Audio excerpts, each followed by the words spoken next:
Okay, time for the last talk of the conference. No pressure. It's Python for Humans by Kenneth Reitz. Welcome, Kenneth.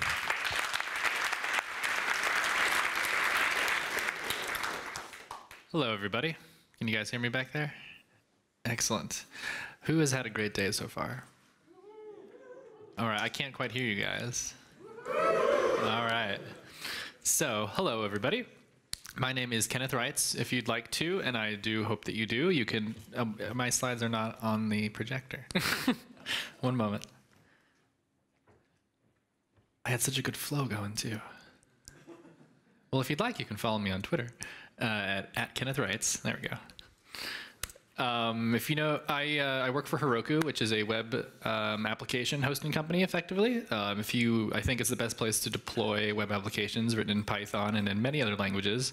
We're doing some cool Docker stuff, and I saw a lot of people talking about Docker this weekend, so come and talk to me afterwards if you want to learn about that.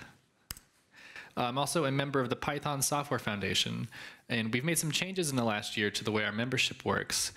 Before, if you wanted to become a member of the PSF, you had to get voted in, and it was this big bureaucratic process, and it was it's kind of a bit of a club. And nowadays, anyone can go and sign up and become a member. So if you care about the future of Python and the stewardship of the intellectual property and of PyCon in the future of what happens with all the funds, then I recommend you go sign up if you care about Python. And I assume that everyone who is here cares about Python because we're at PyCon Sweden. So if you know who I am, it's probably from the open source work that I've done. The most popular of which is called requests, which is HTTP for humans for Python. Oh, thank you. And we'll get into that in a few moments. Another project I did was called HTTP-bin, and this is a fun project. Basically, when I was developing requests, I wanted to see how different HTTP clients behaved, and it actually is pretty difficult to do that. So I wrote a little mirror. So you send it a request, basically, and it just gives you this JSON representation with all this information about the request that you sent. And it's cool because if you send things with curl, it'll have different headers than if you just send it with urlib2 and all these other things, and with Chrome, so you can just kind of explore and see what's going on. It's like a reverse web inspector. And then I have a bunch of other projects too. So I'm a firm believer of open sourcing all the things. And basically what this allows me to do is, even if I'm going to build something for my company or for myself, and it's never going to see the light of day, it won't ever be in a public repo, I like to pretend that the project is an open source project. And that allows me to really build things in a really elegant way that gives me a lot of benefits. All the components become concise and decoupled from one another. If you have an open source project that's really large and covers a really large surface area, then it's not going to be very popular. So if you have a good open source project, you're going to want it to be very small and concise and do one thing really well. And so I like to do that with all my projects. This allows you to really separate your concerns. A lot of best practices also come about in your code. For example, if you were going to publish a Django site that you were working on GitHub publicly, you wouldn't be putting your database credentials in your repository, but a lot of people like to do that when they're developing for the company. So, if you just pretend it's an open source project, then all these really great practices start to emerge. Documentation and tests become really crucial because any open source project is only as useful as the tests and the documentation that are provided for it. And a really great benefit to this is that if you want to release the code, you can. You just flip a switch and, send it out to the world, which is great. So let's do a show of hands. Who here uses Python? Excellent. That's exactly what I expected. So we all come to Python for various reasons. There's this philosophy of Python that's very attractive. A lot of us share this dark past. Python might not have necessarily been our first language. A lot of people come from Perl, Java, PHP, Cold Fusion, Classic ASP, COBOL. I'm sure there's much scarier ones out there in the audience. But we have legacies in other languages, and the philosophy of Python is a little bit different than the philosophy of these languages. So if you go into a Python interpreter and you open it up and you type import this, you're going to see PEP20, which is known as the Zen of Python. And it's this set of very concise statements that kind of try to serialize the philosophy of Python and the code that we write in our community.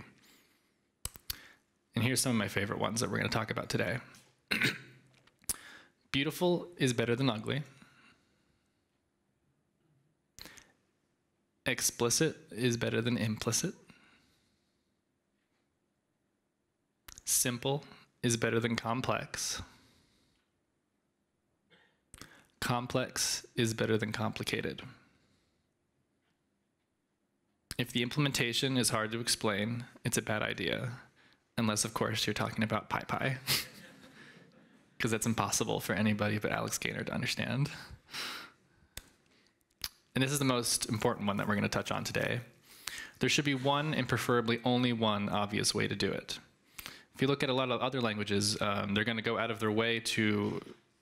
So Ruby, for example, has a lot of value in expressiveness. When they say expressiveness, what they mean is that you can approach any problem in a number of ways. So you can express yourself as you're coding, and that's really great for Ruby, and that's why Ruby exists. But Python, we want there to be only one way to do everything, so that we can all work together and come to this cohesive whole together, which is really nice. So you decided that you're going to do Python, and that's going to be the language of your choice. And you read PEP20, and you're like, finally, a group of developers that understand me, right? Python. Welcome to paradise. It's going to be great. We're going to start and make our new startup and change the world and become a billionaire. Lies. Python, unfortunately, is not quite as attractive as we like to make it sound with PEP20.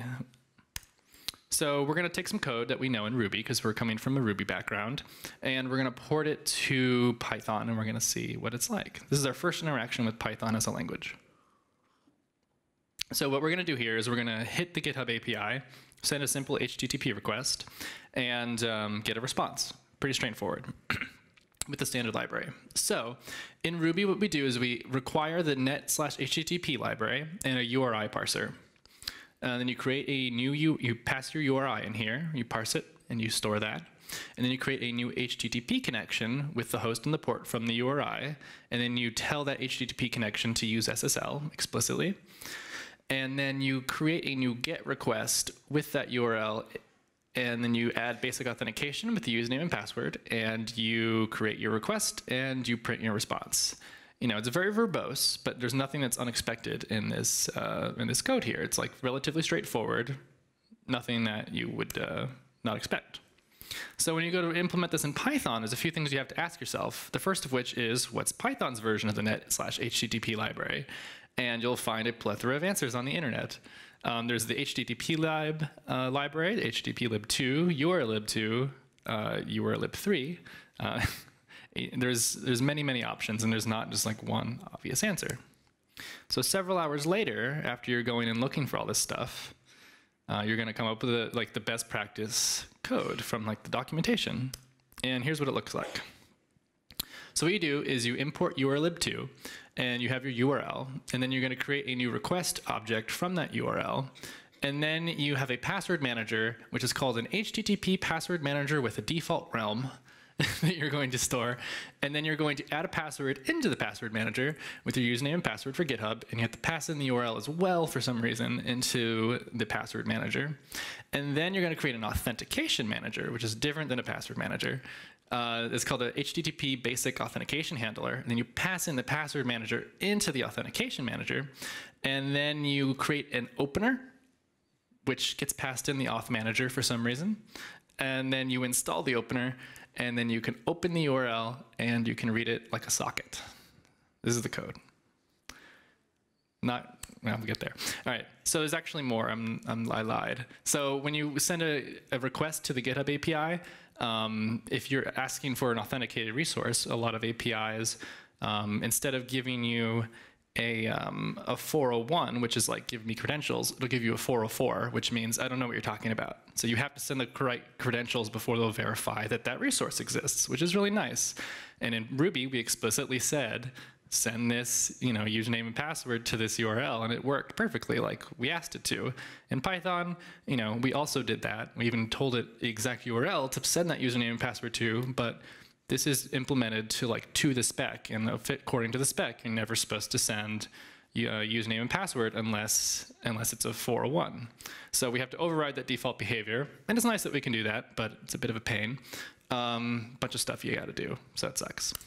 So admit it, if this is your first interaction with Python, you would probably leave and never come back. You read PEP 20, you looked at all the Zen of Python, and it looked like a really beautiful set of code and standards and a community that really embraces elegance in code. But that's not what this is, right? Ruby had a much better example of how to do this. And it's really unfortunate. And I think that this is a really big deal. The problem is that it's very unclear which module you're supposed to be using in the first place. The prognosis online seems to be urlib2, but the docs are basically useless, and it has this terrible API from an older version of the internet, basically. Now, I think this is a really serious problem. HTTP is basically the way we do everything nowadays online. Our whole world is built up around web services and social media sites, and HTTP is the first thing you want to do when you start learning how to program nowadays. So I believe that the HTTP interactions should be as simple as the print statement. So the solution is pretty simple to this. Luckily, we just have to build elegant tools to perform these tasks. And I like to call these things pragmatic packages, and I think Python needs a whole lot more of them.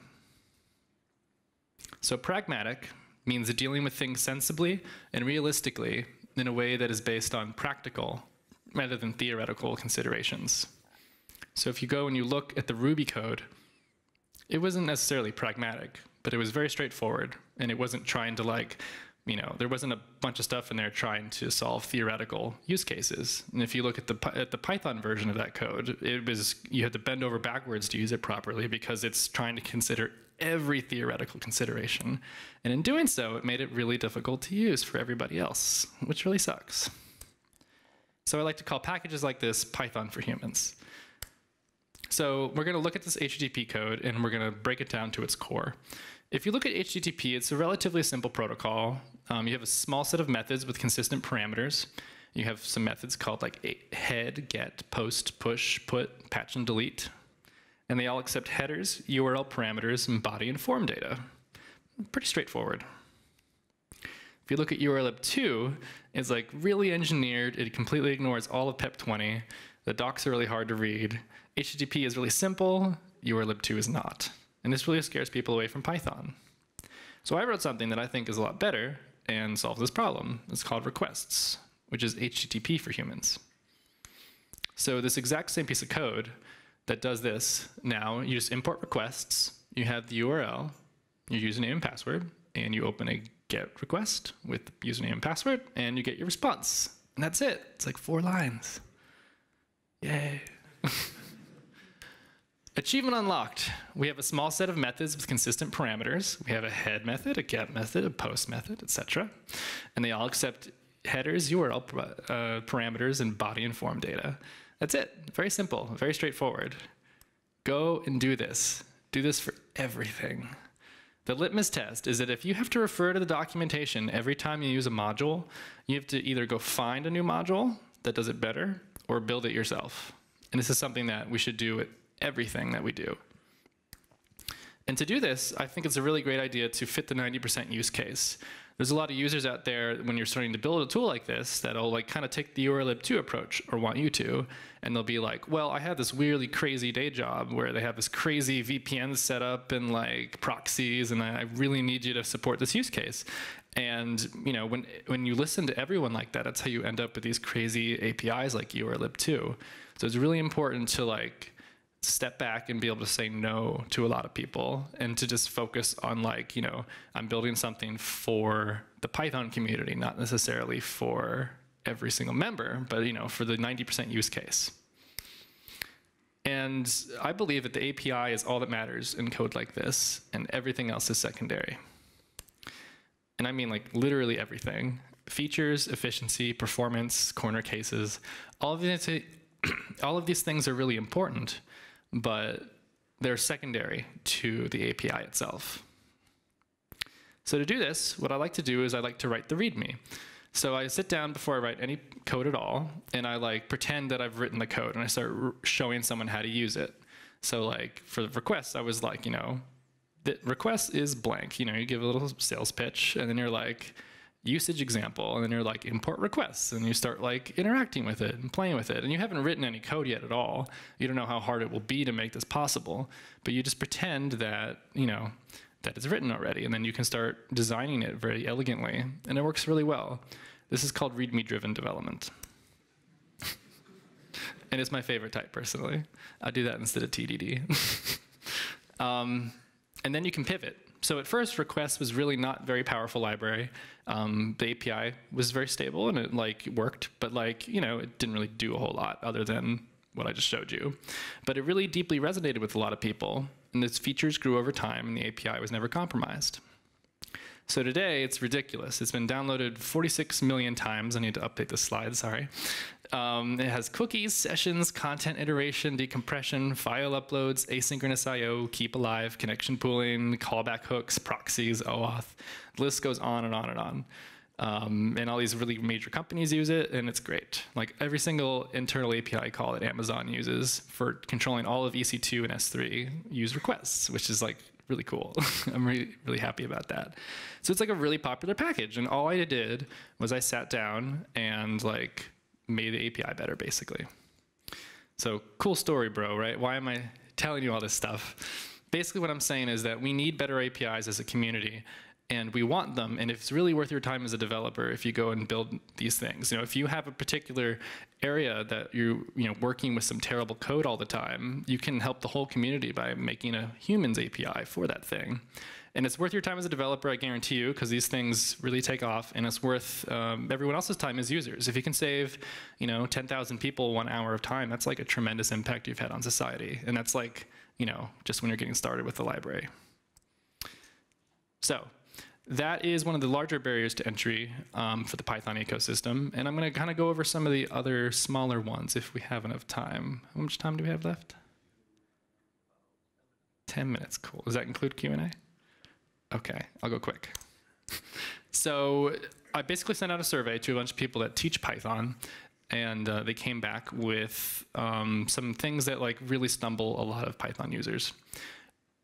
So if you look at the file and system operations libraries that come with Python, there's just a lot of different modules, and you never really know which function or method is available in which module.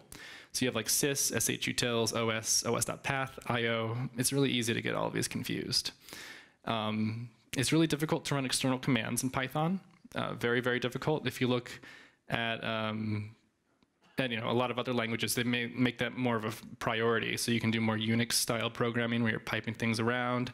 You can do all this with Python, but you have to use this very low-level subprocess module, which is very cumbersome, and you have to learn a lot to do. So that's a good opportunity for someone to improve the Python community. Installing Python is kind of crazy. All right, raise your hand if you use Python on a Mac. All right, and look around so you get a feel. All right, so remember there's supposed to be one obvious way to do it.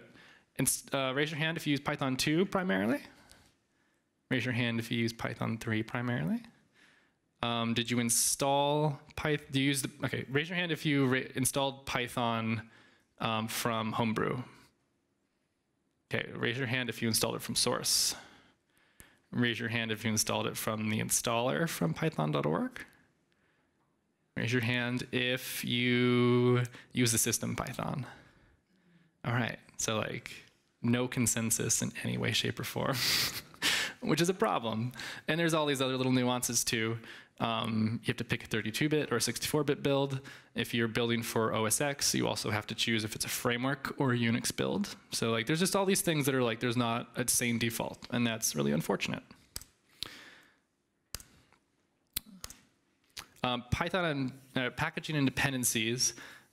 These are things that are a little unclear to people. So if you go onto a Mac and you use Python for the first time, you'll have easy install available. And so a lot of people didn't realize for a number of years that that was actually not a part of Python itself. Luckily, this has been greatly improved with ensure pip that was added in 2.7.9. So now, whenever you install Python, as long as it's the latest version, you should have pip available and distribute, or setup tools, sorry.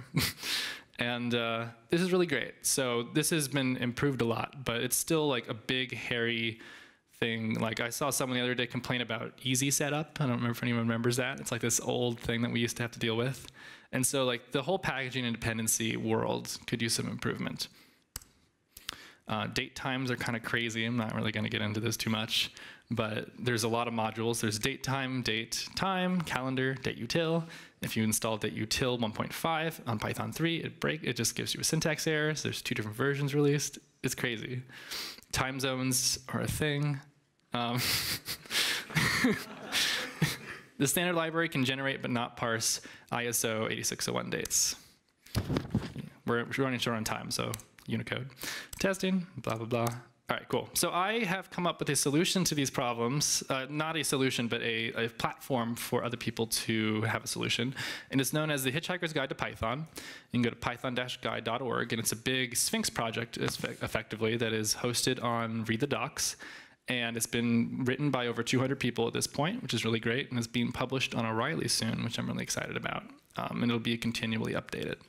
And basically what the Hitchhiker's Guide to Python it allows us to document our best practices as a community. Because all these things that we know, like everyone laughs in the room when we mention a certain like old thing that we used to have to do. That's really tribal knowledge that like you know from like doing this stuff for a while and like having friends that do Python. So we need to document all of our best practices and make it so there's a sane place to, you know, like to do sane defaults. Like if you're a new Python person, you don't know anybody, you're gonna do web stuff, you're gonna go find some page, it's gonna have like 45 different web frameworks and you're gonna like end up using like Web to Py or something crazy. But like if you talk to anyone who's experienced in Python, almost everyone will tell you, if you look at the numbers, it's like Flask or Django. That's basically it. So like this guide exists to like have these kind of opinionated, like, you know, community best practices. So yeah. So please contribute. There's only one rule if you contribute. There should be one and preferably only one obvious way to do it. This makes the Python community more accessible. It lowers the barrier to entry. It sets developers on the right path, and it allows us to practice what we preach. So the manifesto of the talk is simplify terrible APIs and document our best practices. Thank you very much.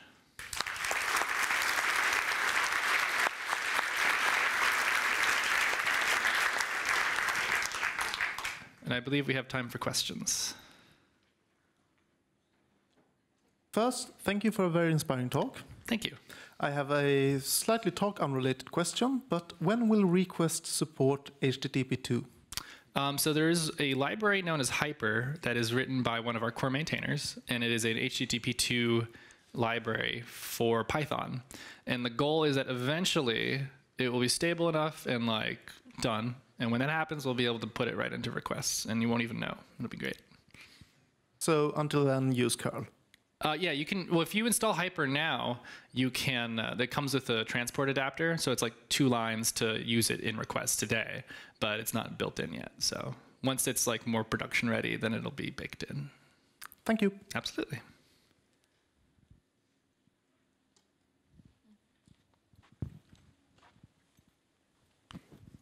Hi, and thanks for a good talk.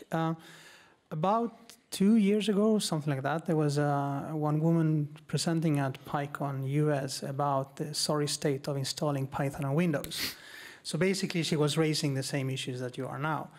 And so is there, apart from your endeavors, is there any kind of organized effort to fix these things? Or is it just individual developers trying to?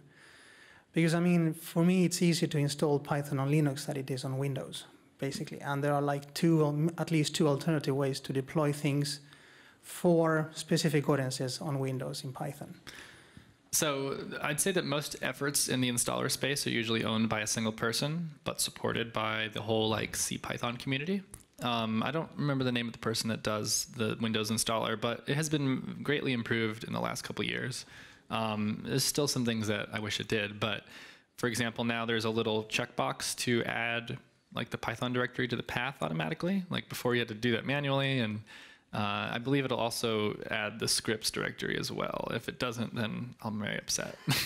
But yeah, so these are things that are definitely worked on. For me, the problem I'm trying to really pitch is just that, like, you know, there's python.org installer for OS X, but like that's kind of not the best practice. And it's just like, I wish that everyone in the community got on the same page, even if it's different than what like python.org recommends. Because python.org is more of an infrastructure piece. The community is kind of a separate thing and can do its own things. So like if PyPy is amazing and like everything works with it and it's 10 times faster, then like it could be the default Python that people use, but that python.org would still do their Python. You know, they're like two different things. So I'm trying to approach that problem more.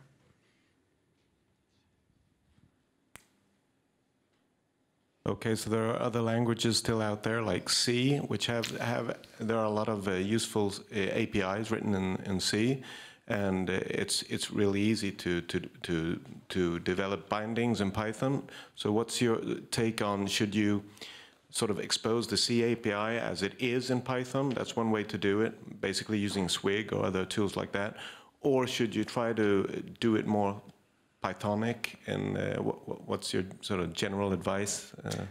Well, personally, I've never used a generated library that I liked using, but also at the same time, I think there's a great approach you can take, which is having a layered API, where effectively, like, you have a really low-level API that not many of your users are going to use, and that could be like a direct copy of the C API, and then you have the one that you actually present to users, and that's like the nice humanized version of it, and it can consume that lower-level version. So that's a really good way to do things. And that's how I build all my libraries. So what do you think about the standard library? So you mentioned that we have a lot of stuff in there, and the best practice seems to be to laugh when you see code that imports URL 2. But like, should we try to fix it? I've heard someone wants to put requests in there, or do you want to like remove stuff from the standard, like get rid of it, and you only use PyPy or something? That's basically exactly it. So I was just at the language summit at PyCon this year, and I did a talk about requests in the standard library, the pros and cons about going in. And the prognosis was effectively, in the room all agreed, that requests is this really critical piece of infrastructure for the Python community. So if you look at, like, you know, pip, which comes with Python now, has requests inside of it. So, like, you know, it's literally used for everything. And so I can't be bound by python.org's, CPython's release cycle. So we had because the internet changes all the time, and there's these new bugs that come out, and like we're really on top of those security fixes. Like we had a 12-hour turnaround time a couple weeks ago for an OpenSSL bug, which is really great. And like we can't do that if it's in the standard library. So then the talk that I gave kind of opened up this forum to discuss, like, what is the role of the standard library? Like, it's not documented anywhere, and it's definitely changed over the years. Now that Python comes with pip, or pip comes with Python, you know, is it really, you know, should we keep adding things in? And there was a big, you know, we definitely like the idea of making it smaller over time. Guido tweeted that at one point. It's an idea, it's nothing official. But like, just because something's good doesn't mean it needs to go in anymore. So for requests itself, instead of going in, we're just going to add it to the official python.org documentation. So if you go to like the urllib2 page, it'll be like, this is kind of deprecated, you should go use requests instead. And I'm really excited about that. But in general, one of the good takeaways from the discussion at the Language Summit as well was that where we want to have an informational PEP created that just kind of documents what the standard library is for. That'll be really beneficial, so then we can start to change it over time. Because right now it's not defined. So once we can define it, and then we can work on changing it. Yeah.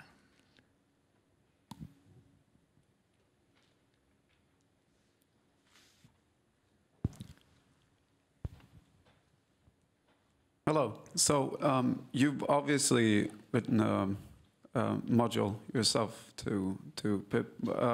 How do you feel that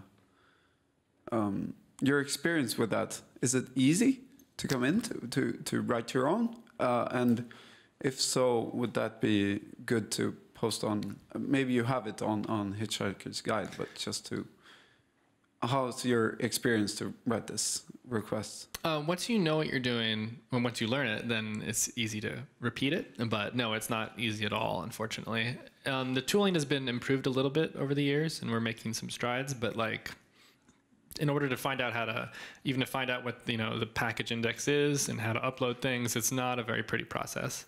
And there's a really great guide called I think it's called the Hitchhiker's Guide to Packaging, I believe. And we were going to merge at one point. Tarek Ziadeh owns that project, and then they merged it into another project somewhere. But there's really great documentation someone wrote. Ideally, I'd like this all to be like, somewhere centralized instead of just like random people doing random things. So I definitely think we have work to do, yeah. Especially with the tooling. The tooling, like pip is great and it's come a long way, but like, it's only a half of that piece, right? Like there's another project for uploading things. I can't remember what it's called at the moment because I don't use it. But, like if you want to add wheel support for your library, it's like not obvious how to do that, which is unfortunate. So I think that we should get on top of that.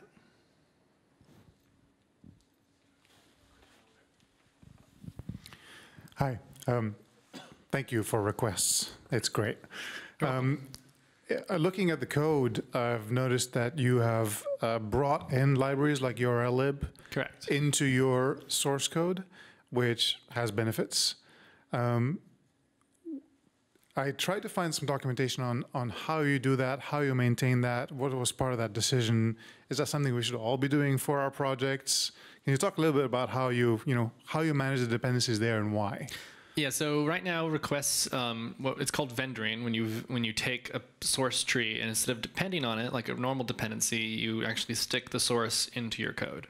And for me, I do that with URLib3, which is a really great HTTP library that I collaborate closely with, and the chardet library, which lets us do character encoding detection.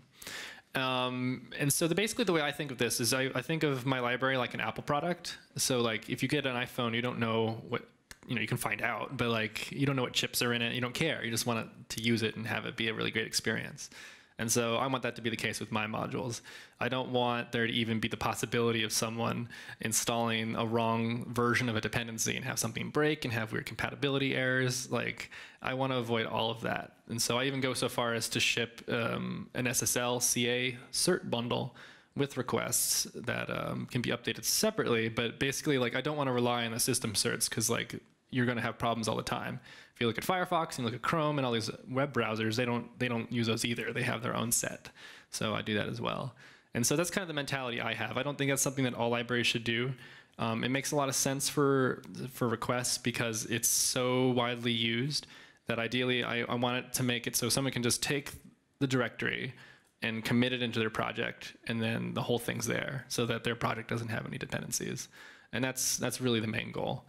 So if you look at pip, for example, it has a version of request inside of it, and that's all you have to do is drag it over. So, and that's not necessarily the case for most libraries. I don't think it's a necessary requirement. I do it it's really useful for command line tools, because you don't want to have like a bunch of weird dependencies that are going to conflict on your system if you're running a command line tool.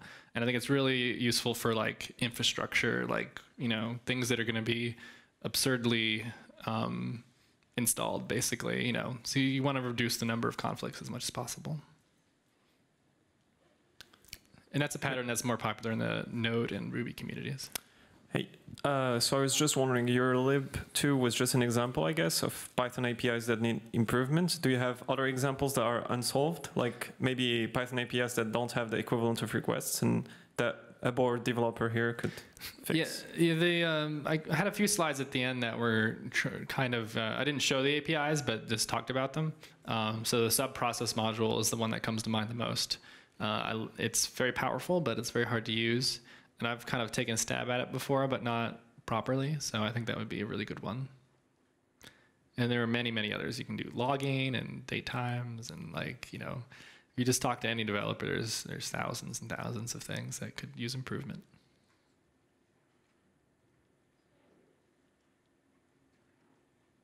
Thought I saw a hand over here, maybe not. Okay, cool. Last call. Anything at all? I think there's SH for subprocess. Yeah, that's I don't like that one, but I know a lot of people do. So Why not? Did you write it? No, Okay. I'm just wondering. Sounded very defensive. Well, it's really cool, but what it does is it inserts into its namespace a copy of everything that's in your path, and I just don't like that approach personally. But I can see why people like it. You know, I think it's good for like an interactive interpreter, but not necessarily for like production use, for me. So I did start one that I want to do called I changed the name a few times, Prox, and I want to make it like really good. I have one that has been around for years called Envoy.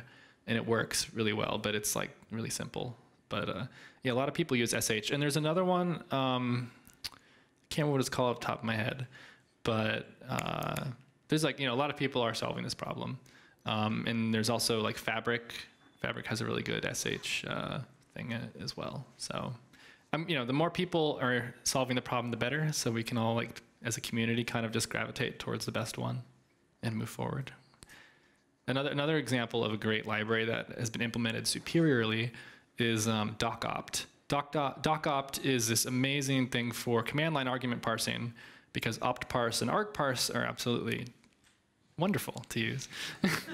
And so docopt, it turns out that the help string, when you do like a command -h on the command line, there's like these little weird brackets and like dots and like angles and, you know, there's all this stuff with all the arguments. And it turns out that's an ANSI standard. So you can just write, with docopt, you just write that string, you just write the little help page, and then it just parses your stuff automatically. And it always works amazingly, and they ported it to every language, and it's amazing, and I love it. So, you know, that's the type of thing I like, is like people really like reinventing the way we do a lot of monotonous things. So go do that. Okay, we don't have any more time for any questions. So thank you, Kenneth. Thank you.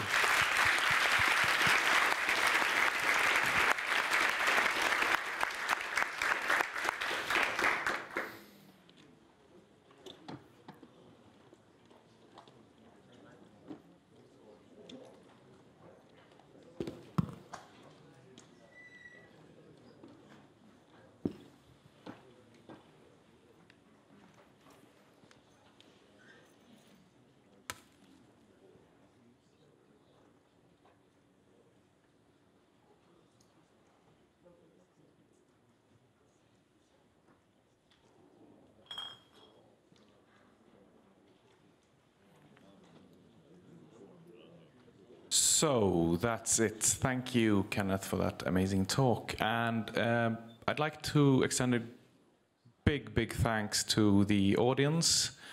Obviously, if you hadn't bought tickets and come here, it would have been a really boring conference. And a big thanks to all the speakers. I think we've had an amazing program. We've had a lot of good feedback for that. I would like to thank our sponsors again. All of them. We've had some sponsors like Pluralsight who lost their stuff in the in customs, so that's bad. We have we've had a lot of support from the sponsors, and we had a lot of more active involvement, as in sponsors asking us this year, and it's been great. So I would like a big round of applause for all of our sponsors. We could not have done this without you.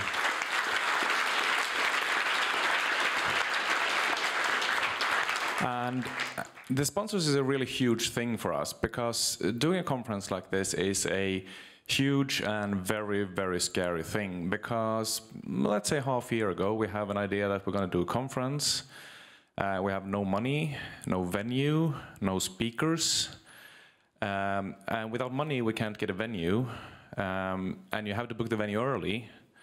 And of course, because we're not for profit, they don't want to invoice us afterwards. So it's really impossible to pull something like this off. Luckily, when you have respectable sponsors, the venues kind of take you seriously, and we get in money before we start selling tickets. Because of course nobody buys a ticket before we have a program. And of course, we can't get the good speakers if we can't really set a date, if we don't have a venue. So you see, there's a dilemma here, and only the sponsors allow us to even come close to pulling this off. And as a plug, if you want to sponsor next year, the earlier you reach out, the less like pain, pure psychological pain I will endure next winter. So I would also encourage all of you that feels any connection to the Swedish Python scene to get involved. The very simplest way is to go to pycon.se/feedback. There's also a link on the first page, and just enter your feedback. We actually do use that feedback to try to improve to next year. So it's not going to dev null or anything. The second way is to sign up as a member and for the mailing list, and within the next few days we're going to have a call for the yearly meeting, and you can volunteer to go on the board and have all of the fun we have with all our meetings and trying to get things to stick together. We do need people because there's a lot of work to be done, and everybody's doing this on their spare time, more or less.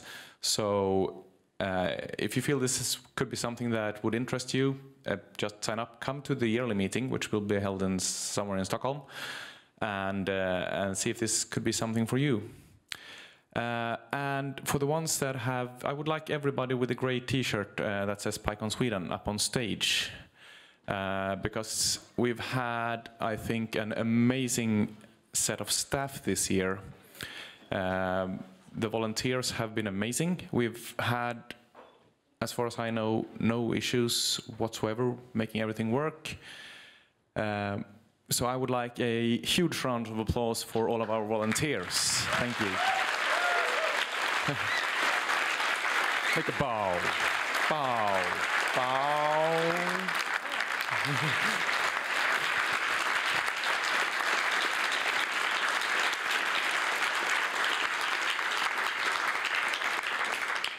So that's all for this year. We'll try to get the videos up as soon as possible. Obviously, we'll tweet and put up on the homepage and everything like that. And give yourself an applause as well. You've been wonderful. Thank you.